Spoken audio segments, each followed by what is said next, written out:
Well, thank you, Mike. As we were talking, several of you were online before we officially started. And I'm not just saying this. A lot of you heard me saying it off record. We're on record now being recorded. It's always a pleasure not only to participate with all of you in the Civil War Roundtable Congress, various programs through the year. I don't think Mike ever sleeps. Um, but it's also a pleasure, as a historian, to be able to, put on my coat and tie. And I envy everybody I see, the smiling faces, or I saw there before we all went dark, so to speak. Um, it's my chance to be on the other side of the room, so to speak, and to share with you the story of, as Mike alluded to, my most recent book. It came out about 3 weeks ago now, so the ink's pretty much dry. And the book is entitled Day by Day Through the Civil War in Georgia, and it was published by the Mercer University Press in Macon. And very quick story. I was telling people for a while that this became my pandemic book. I had been thinking about doing a book like this for a number of years. And my previous book came out in the fall of 2018. Some of you will remember. I think I was the first speaker Mike had. Um, so, if he started with me, it could only get better. The very first program they had back in March of 2020, he was out on the cutting edge. So that book was still out, and my calendar was booked for 2020.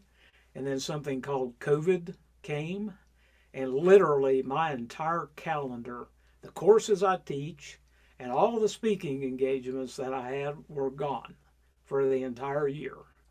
So I had all this newfound time, and I don't like to waste time. So I thought, I'm going to dive in to this, and uh, who knows when this pandemic's going to end. I had, to be honest, no idea when I started, maybe early April of 2020, did I ever think that 2 years later things would still be, tougher in certain parts of the country than in others. But so I start working on the book, and I certainly never planned on this.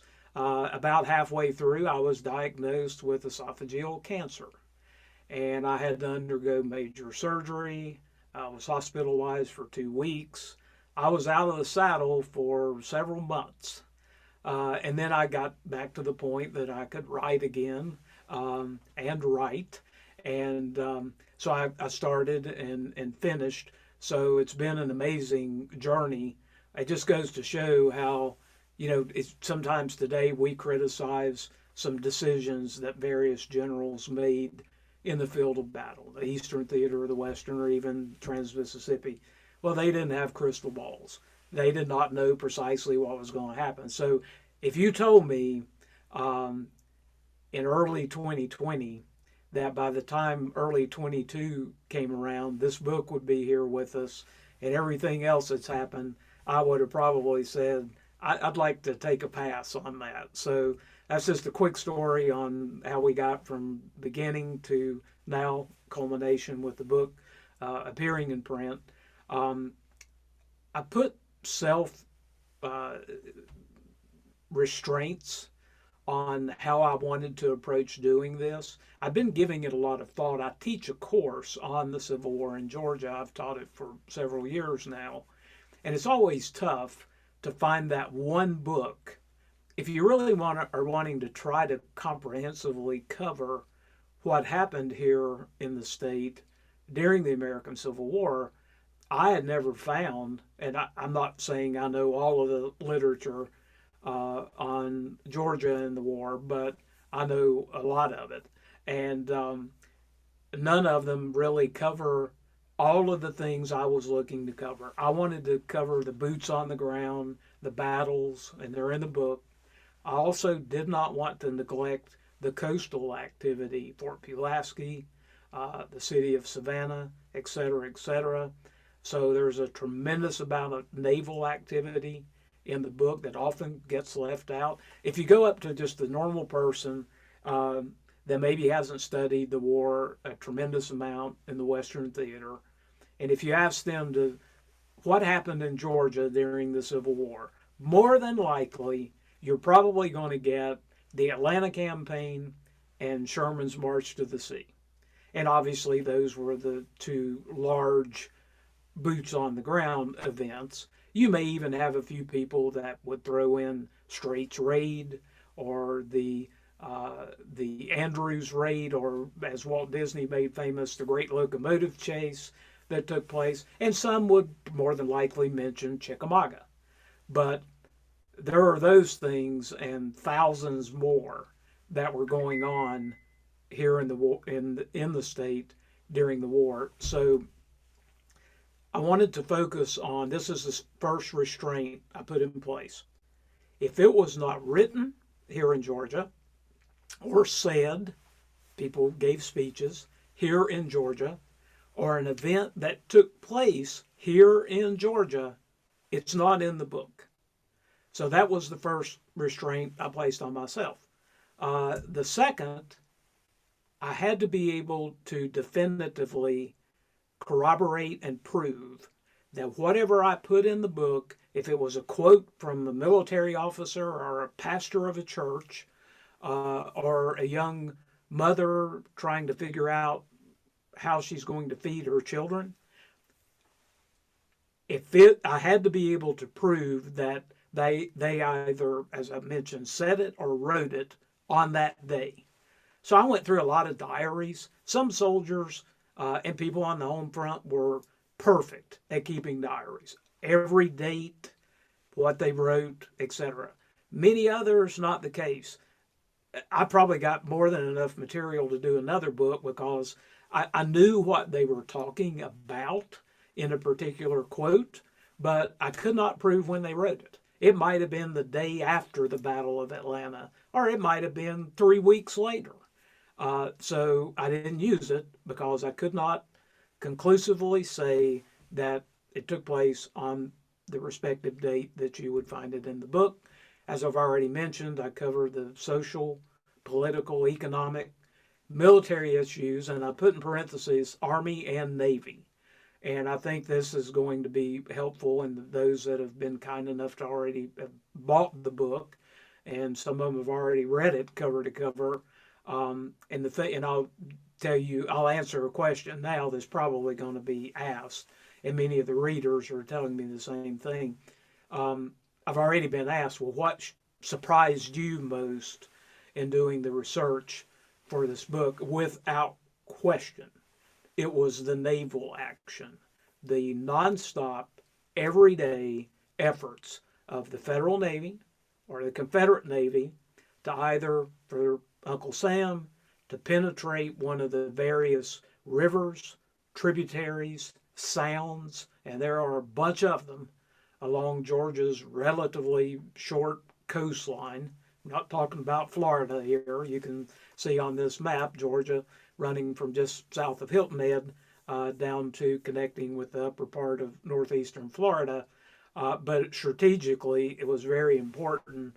And like when they're fighting on the Battle of Kennesaw Mountain on June 27th of 1864, and we all think about that, the Federals were planning a pretty major, hopefully for them, as it turned out, it didn't pan out, and so it never really got off the ground. They were planning a pretty major attempt to launch an assault on Savannah at the exact same time the Federals were preparing to engage at Kennesaw Mountain. So that hopefully makes sense in chronological order. And if it's in the book, it was said, written, or happened on that day here in Georgia. There's maps in the book. This is an example of one. George Skoke, wonderful map maker. He did the maps in my previous book. You'll find a lot of different period images scattered in the book. This being an example at the bottom, one of George Barnard's photographs. Barnard was a civilian photographer working under contract with the United States Army. And after Sherman captured Atlanta in early September, he requested the War Department to send a photographer to Atlanta. and they tapped Barnard. I believe he was in Nashville doing some work at the time, and he came down, had a couple of months before Sherman launched the Savannah campaign or the March to the Sea. So Barnard packed up all of his equipment, went all the way back up as far as Chattanooga, and took a lot of images of the various battles that played out during the Atlanta campaign, along with sites of various destruction in the city of Atlanta. This is that famous shot. The Federals didn't blow up this particular 80 some boxcars loaded with munitions, shot, shell, powder, etc. General Hood had to order these set on fire and destroyed because they were not taken out of Atlanta before the last rail line, the Western and Macon, was cut. And now you can't get them out of Atlanta. So rather than let them fall into Sherman's hands, Hood ordered them to be destroyed. So to give you an idea, I've tried to pick one or at least one from each year of the war. But actually, the book begins in late 1860, and it captures, again, in chronological order. I just happened to select this one primarily to speak a little bit about the Governor Joseph E. Brown, the wartime governor of Georgia. But this is sort of what you'll see when you flip through the book. November 21st, 1860. I wanted to note for every date in the entire book the day of the week, because I always like to know if I'm reading about a particular happening in the American Civil War and you see it's November 21st. Sometimes that's important if it might be a Sunday, for example, because typically a lot of forces tried not to heavily engage on Sundays, but sometimes they did. So you'll find that. And just to give you an indication, and this is not going to be a bunch of reading, but I just wanted you to see sort of what you'll see in the book. Wartime photograph of Governor Brown. Brown served 4 terms. He had served a couple of terms as Georgia's president before the American Civil War, was reelected early on in the war, and was reelected again in 1863. So he carried the torch and actually did a tremendous amount of work on behalf of Georgia. If most of the Southern governors got along pretty well with Confederate President Jefferson Davis, but he really had 2 thorns in his side. Number 2 on that list would be North Carolina's Governor Zebulon Vance. Without question, number 1 on the list is Georgia's Governor Joe Brown.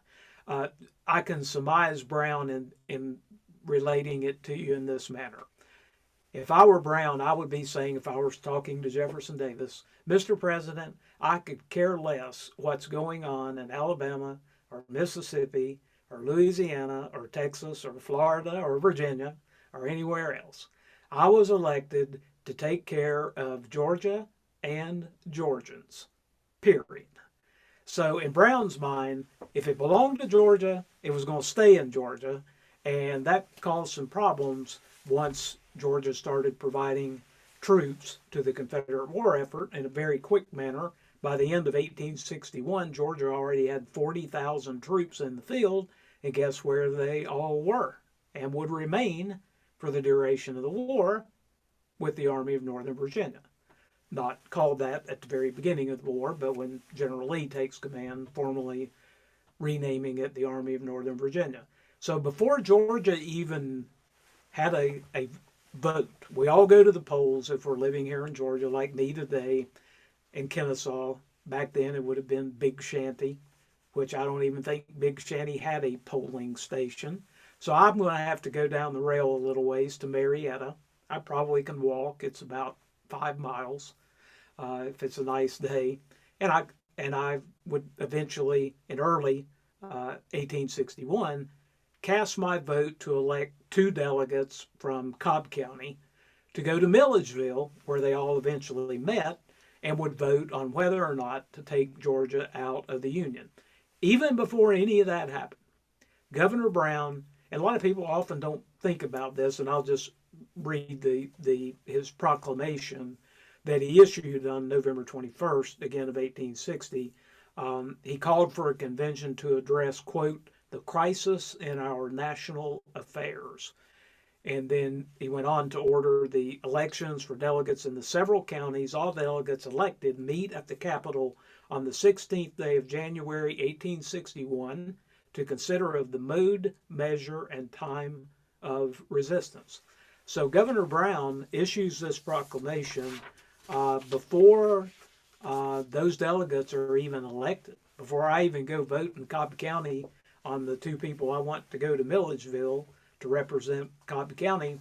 Governor Brown is in Savannah, takes a very hands-on, very proactive maneuvers in many different areas, economically, militarily.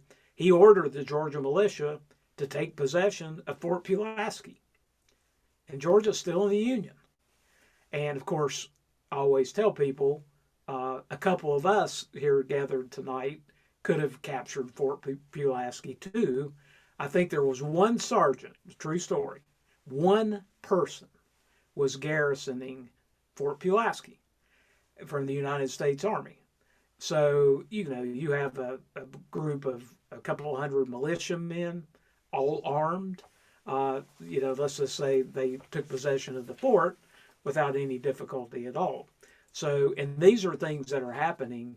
I don't know if Brown's thinking, I hope I'm not doing something I'm going to later regret, but along with taking possession of Fort Pulaski, he would take possession of some of the United States arsenal material in various locations. He took possession of the United States Mint in Dahlonega.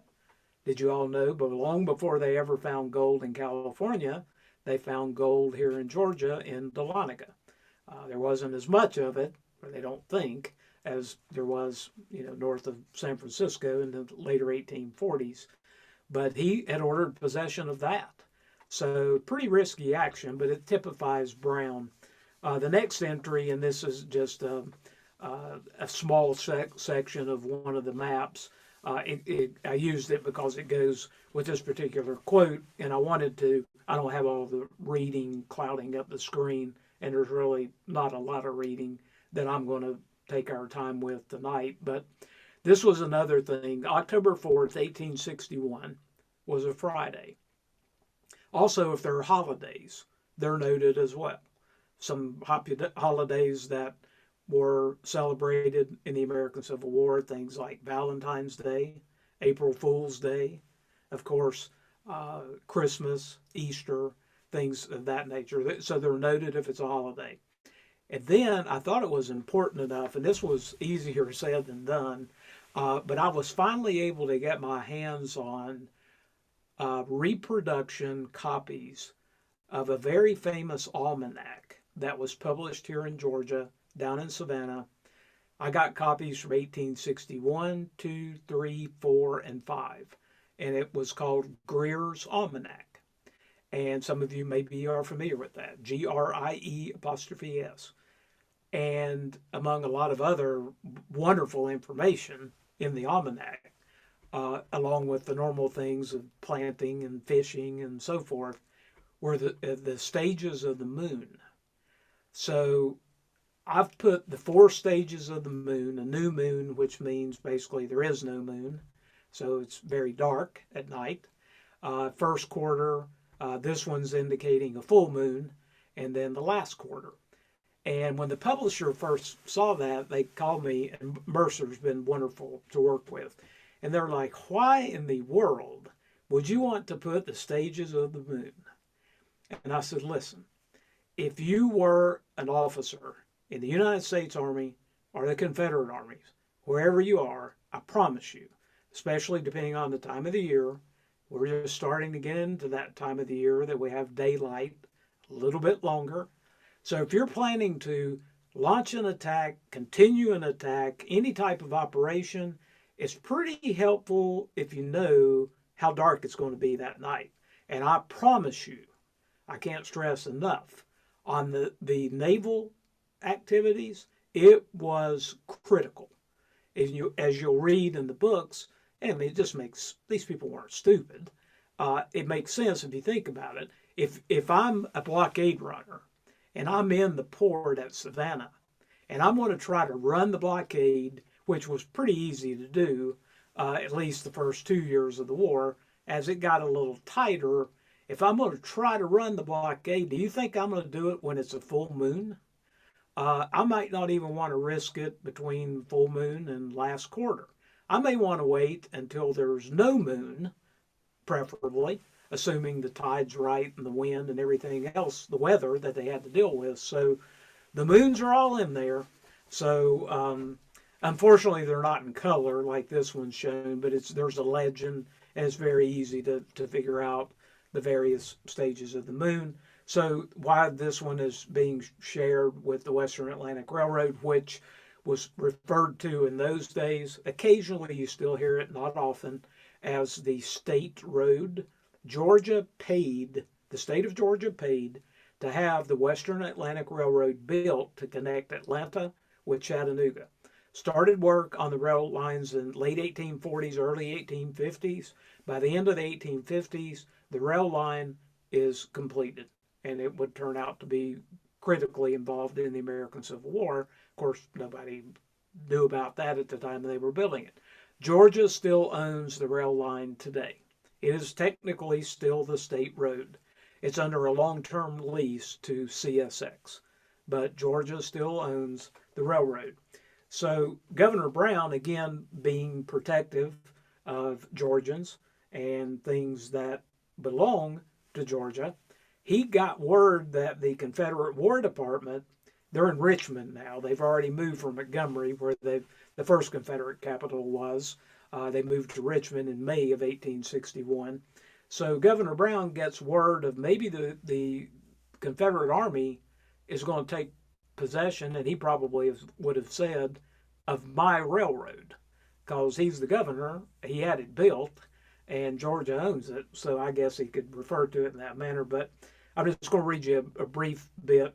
The full passage is in the book. So he's writing to Secretary of War Judah Benjamin. Some of you know Jefferson Davis went through 6 secretaries of war during the course of the war. You'll read about correspondence with all of them, because Governor Brown burned the telegraph wires or the written letter. There was a hot trail between Milledgeville, which was the wartime capital of Georgia, and Richmond. And Jefferson Davis did not think very fondly of Governor Brown either. So there were heated dispatches coming from north to south to Governor Brown in Milledgeville. So Brown writes to Benjamin, and he says, quote, "Have given to you the reason why I cannot spare cars and engines from the state road. I presume he's talking about a military officer that supposedly rumored had been accused of this. I presume he has not received your countermanding order. I hope you will telegraph him, as I shall certainly resist the impressment by military force if necessary." End of quote. So that's Governor Brown writing to the Confederate Secretary of War and saying, if you send troops into Georgia to try to take possession of my railroad, they're going to be met with my militia and home guard units. It's just typical Governor Brown. Sometimes he was right, sometimes he was wrong. None of us are perfect. Speaking of the blockade, as I alluded to a minute ago, and this is not a high quality, I scanned this out of one of the newspapers of the period. I don't remember if it was Harper's Weekly or Frank Leslie's Illustrated, one of the two. And this is talking about on December the 12th of 1861, which, by the way, was a Thursday, Flag Officer Samuel DuPont. You'll read about several federal naval officers that were in charge at various stages of the war here in Georgia along the coast, along with infantry officers that were in and out of the coastal areas. We'll see and talk about one of them in a minute. But in in mid-December of 1861, Flag Officer DuPont is in charge, and he informed the naval officials in Washington, which would have been U.S. Secretary of Navy Gideon Welles, that, quote, the admiral was captured by the USS Alabama Commander Lanier about 12 miles to the southward of Tybee. And this is a period newspaper artist's illustration of the admiral, which was attempting to run the blockade. And this is early in 1861. Whomever was on board the admiral, they must have either not checked the almanac that day or they had a bad night, because it didn't work out very well. But this is one of many examples. And the thing that just really surprised me about how strategically important the United States War and Navy departments considered not only the interior of Georgia, but the coast as well. Sort of a funny story with this. If you're not overly familiar with this particular officer, he's a brigadier general. I'll tell you his name in just a second. Don't feel bad. And I've developed a joke, and you guys will be the second ones to hear it. We actually had two Shermans, two General Shermans here in Georgia during the American Civil War. One is the one no one's ever heard of. The other is the one that everyone would like to forget. So this is the one that some people have heard of him, Brigadier General Thomas Sherman. And it gets confusing, and you better be careful if you're researching and going through the official military records or the official naval records, especially once you get into 1864. You'll see various reports and so forth, and just make sure that you're looking at the right Sherman. And it might be Tom here. Tom was not leading the Atlanta campaign or the March to the Sea. Tom was on the coast of Georgia, and his forces, they were the ones that were instrumental in, number one, capturing Tybee Island, which the Confederates, for some unexplained reason, actually it's explained, but if they had it to do all over again, they said they would have never evacuated Tybee Island. Once they left Tybee Island open, the Navy landed boots on the ground with Sherman's infantry troops, and they slowly began the process of unloading all those heavy artillery pieces off the ships and dragging them out. If you've ever been to Fort Pulaski or Tybee Island, you can go there today, go to Tybee and drive back up toward Pulaski. It'll be on the right-hand side of the road, and look out to your right, and all you see are swamps, marshes, and it's alligators or crocodiles. I don't know which is which. And it was the same way then. So if you can imagine dragging an artillery piece weighs several thousand pounds, and they don't float, out through this marshy, swampy area and building wooden platforms where they could place the guns upon. They finally got all that done, and that enabled them to be close enough, because the warships off the coast, a few of them lobbed some shells in the direction of Fort Pulaski, and a couple of them even struck the fort. But the gunboats were so far away, by the time the shells got there, they had greatly reduced in velocity and oomph, if you know what I mean. These land-based guns are much closer, rifled guns, and you look at those period photographs of Fort Pulaski with the front, and if you're facing the fort, the right front of the fortification looks like a piece of Swiss cheese. That was the artillery under the command of this particular general. I'll read you just a brief quote on January 2nd, 1862. You would think that Major General George B. McClellan, who was in Virginia, getting ready to go up against, at the time, General Joseph E. Johnston and the Confederate forces in Virginia. McClellan's pretty occupied on a lot of fronts. You would probably be, I was a little surprised when I really got into the official records and started digging this and this Sherman. McClellan wanted to know and be spoon-fed with information on what was happening on the coast of Georgia. So this is just one of several updates, so to speak, that this Sherman Brigadier General Thomas Sherman sent to Major General McClellan. Sherman said, quote, "I want to make a great dash on the north side of Savannah River, thus occupying the road to that city, the whole country between Broad River and Savannah River, and the southern end of the railroad, and at the same time, if found practicable, the islands in this river north of Pulaski." That was sort of the first step in the planning. Eventually, he would carry all that out and more. Probably the biggest prize was the fall of Fort Pulaski in April of 1862. And again, there's information in the book about the particular battle that took place at Fort Pulaski. The National Civil War Naval Museum in Columbus, Georgia, was kind enough to let me use in the book this painting of the CSS Chattahoochee. And she was built actually at the Columbus Naval Works, approximately where the Naval Museum is located today. She had a fairly short life, unfortunately. February 16th, 1863, which was a Monday, she was launched out of the naval slip there at Columbus, and she would have service for a couple of months.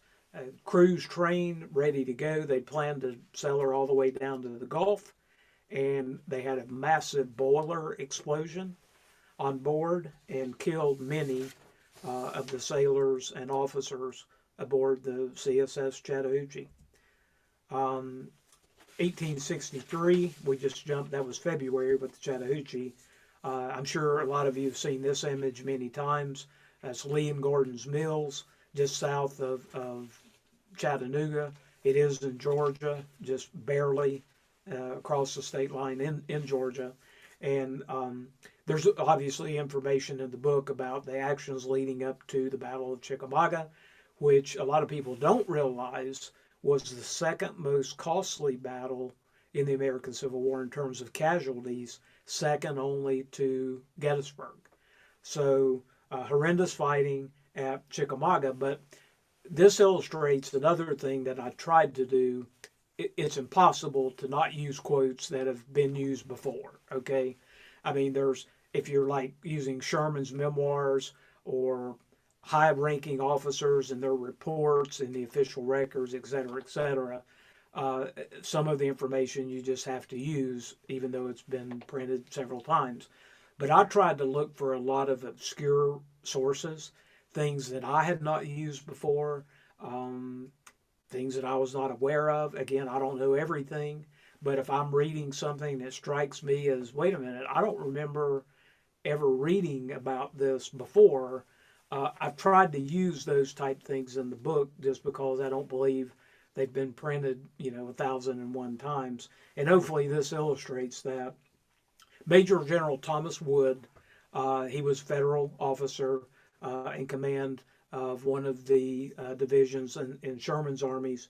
And he wrote a report from Lee and Gordon's Mills. And he said, quote, and I'm going to read this slowly so you can hear it and it'll make sense. So this is Wood writing to his superior officer, which would have been Major General George Thomas. Wood said, quote, "One of my scouts has just returned reports that the bulk of the enemy's force is about Lafayette and in the vicinity. He says it is commonly understood that the enemy is not going to leave this region of country without a fight. He reports that it is said Buckner's force," that's Confederate Major General Simon Buckner, "Buckner's force is at Shields Gap, and that it is commonly said he is to attack and take Gordon's Mills." End of quote.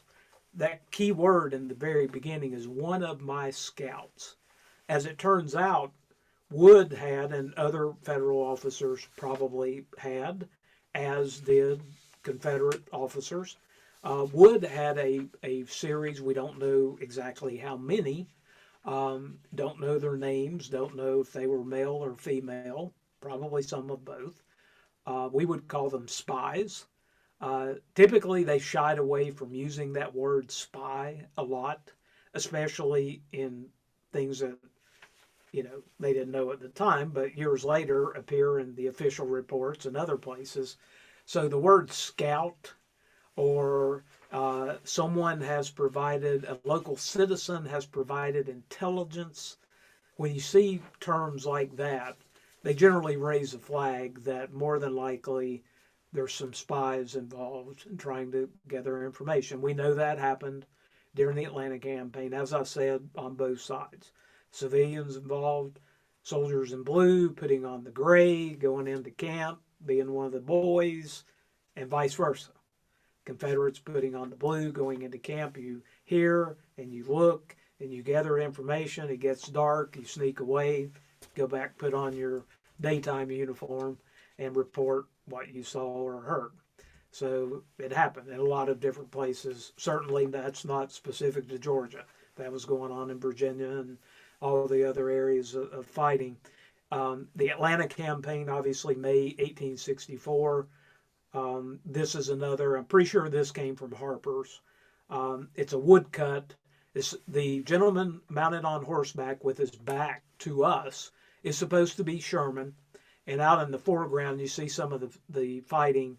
And this is a newspaper artist's sketch of Sherman watching the fighting at the early parts of the Atlanta campaign along Rocky Face Ridge and Buzzard Roost.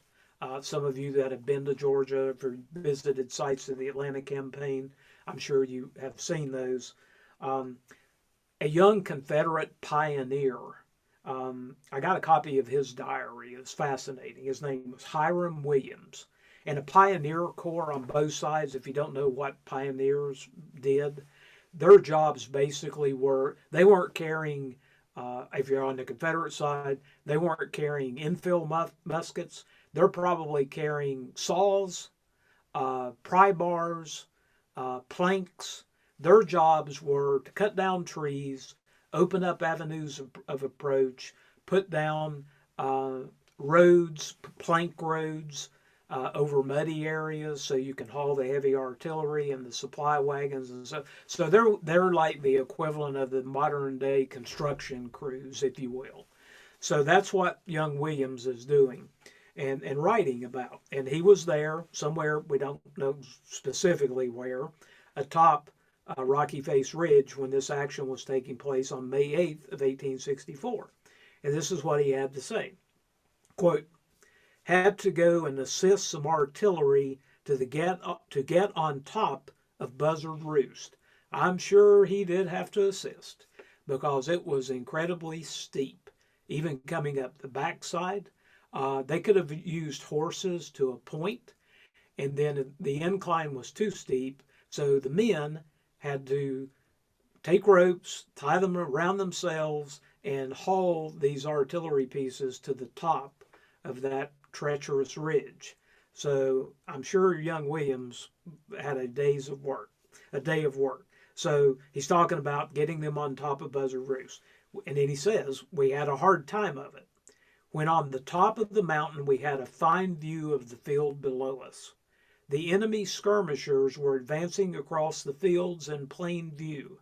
It was a grand sight, and I could have looked for hours at them had not other work interfered. And then he goes on in other entries to talk about, people on the Pioneer Corps units on both sides were killed, just as were newspaper reporters and chaplains and other people, supposedly non-combatants. You're in the wrong place at the wrong time, and collateral damage can happen. And young Williams experienced some of that. One of my favorite things, and it's been quoted fairly often. I've tried to use some particular excerpts. There was a young lady who lived in Atlanta. This isn't a picture of her house. It could have been. Her name was Carrie Berry.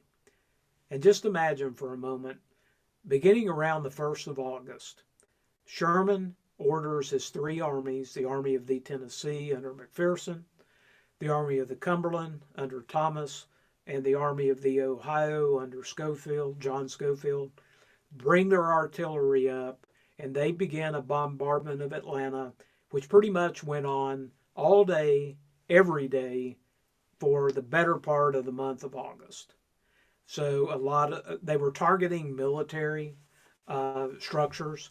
But as I said a minute ago, collateral damage, you're targeting the wrong thing, or the shell goes high, or the shell falls too short.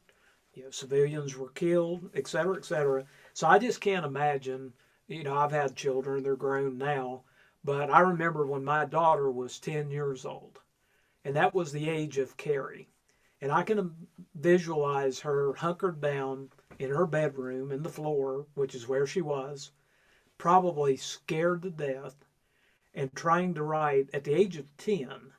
When I was 10 years old, I don't know how I would have been able to have composed anything under the same circumstances she was experiencing. But this is what she said that night. And the bombardment had been going on again for several days. And she said, "We have had to stay in the cellar all day. The shells have been falling so thick around the house. 2 have fallen in the garden, but none of us were hurt. Cousin Beatty came in and wanted us to move. He thought we were in danger, but we will try it a little longer." End of her quote. And she goes on to talk about later effects and damage that the family actually experiences. If you're interested, Carrie Berry actually lived a full life. She later, I think she was married a couple of times. I don't remember her final married name, but she's buried in Oakwood Cemetery in Atlanta. So if you ever have a chance to visit, and I forget her last name, but it says Carrie Berry and whatever her newest married last name was when she passed away. And they have a brochure there that you can pick up, and it'll direct you to her gravesite. But for a young girl, she left an incredibly insightful diary of one could only imagine how a child would view all these horrendous things going on. I'm almost done, Mike. This is actually the last slide. This is a Johnson, and he became an appointed official. We've got 2 Johnsons to talk about here. This particular entry came from June 17th of 1865, which was a Saturday. And as most of you know, if you're working the calendar in your mind, June of 1865, our new president, relatively new, was Andrew Johnson. And Andrew Johnson was in the very early stages. They hadn't really started talking about Reconstruction and things that would eventually happen, as all of you know. Johnson's just trying to pick up the pieces. Some things he's doing are pretty good. Some things maybe not so great. But he appointed this Johnson, James Johnson, as provisional governor of Georgia. And most of the people here in the state, because that meant that the wartime governor, and long before the war, Joe Brown was basically kicked out of office, even though he still had the rest of 1865 to serve. And they basically said to Governor Brown, the Confederacy is now gone, and so are you, Governor. So Andrew Johnson replaced him with this Johnson, and it upset a lot of Georgians, and which puzzles me a little. I think it was just because of everything. I mean, it was madness in the eve of the American Civil War ending, the president being assassinated, a state of lawlessness here in Georgia and other places. It was so bad, families could not even feed themselves. The trains weren't running. George Thomas, one of Sherman's generals, intervened and actually got the Western Atlantic rebuilt quickly so the trains could bring food into Georgia and feed people before they starved to death. So there's a lot of negative things going on. And initially, Georgians were like, oh my goodness, you got to be kidding me. This guy is going to be our provisional governor. The ironic thing about that is this James Johnson was a native Georgian. And he had served in just about every elected capacity that Georgia had in existence. on a state level and in Congress, the United States Congress, and was highly respected. So it's not like, I mean, Andrew Johnson could have picked somebody from, nothing against New York. I love the Empire State of the North. He could have picked someone from New York and said, okay, you're the new provisional governor of Georgia. Go down and go get them, Tiger. But he didn't do that. He selected a native and of Georgia and highly respected. So I'll just read you a quick part. The full thing is in the book, but it's too long to read that now. So Andrew Johnson's writes to this Johnson on June 17th, 1865. I could prove that, so it's in the book. He said, issued this proclamation. None of them some of them did. I got to stop here for a second. A lot of these guys, military officers included, but especially elected officials, politicians, they never just wrote a letter. They always had to issue a proclamation or declare a statement or something. It's just funny when you read it. And it's basically they're writing a letter. But this was the President of the United States, so I guess he could call it an official proclamation, which it was. And the proclamation stated, quote, James Johnson of Georgia, provisional governor of the state of Georgia, whose duty it shall be to prescribe such rules and regulations as may be necessary and proper for convening a convention composed of delegates to be chosen by that portion of the people of said state who are loyal to the United States and no others for purpose of altering and amending the Constitution. And the provisional governor Johnson went to work. That assembly did meet again in Milledgeville, and in late 1865, they had to, after developing a new state constitution and appointing Charles Jenkins as the new governor, not the provisional tag. Charles Jenkins becomes the governor of Georgia. And you may or may not know this, Georgia was the only former Confederate state that was allowed back into the Union and then kicked out, allowed back in, kicked out again, and then allowed back in for the third and final time in 1870. So Georgia became the last former Confederate state to rejoin the Union, because it seems as they were forming new constitutions and everything else, they never got the right T's crossed and the right I's dotted to satisfy everyone in Washington. So eventually, through working various forms of the document, the first one they did, the state constitution, they ratified the 13th Amendment. And then as time goes on, eventually they ratify the 14th and then finally the 15th Amendments. But, and all that information is in the book. There are entries post 1865 up to and including 1870. I think the final entry in the book is Georgia's final readmission to the Union. So even after the end of 1865, things, fallout from the war and the reforming of the government here in the state and some military things that were still going on, those are in the book on the days that these, and it's not like an every day of the week situation, but as they developed and came up and became important, you'll find them on their respective dates in the book. I know we're going to take Q&A here in just a second. Couple words about the book. This code on the right-hand side of the screen, if you have a smartphone, you can open the camera. I know it works on an Apple. I think it's the same way on an Android or a Google phone or whatever you may have.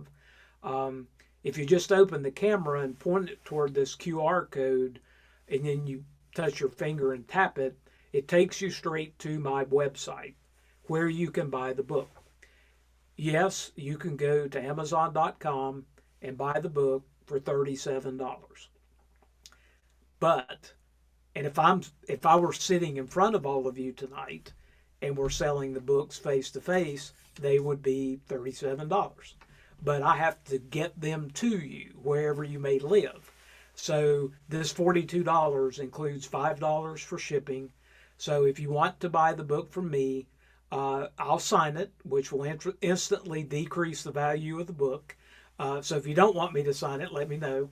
And I'll also include a special bookmark that Mercer University Press designed and produced that you can only get from me. So anyway, I appreciate the time this evening, enjoying seeing the faces, and I look forward to the questions. So, Mike, do you want me to continue to share the screen, or do you need me to stop? Why don't you go ahead and stop share? Okay.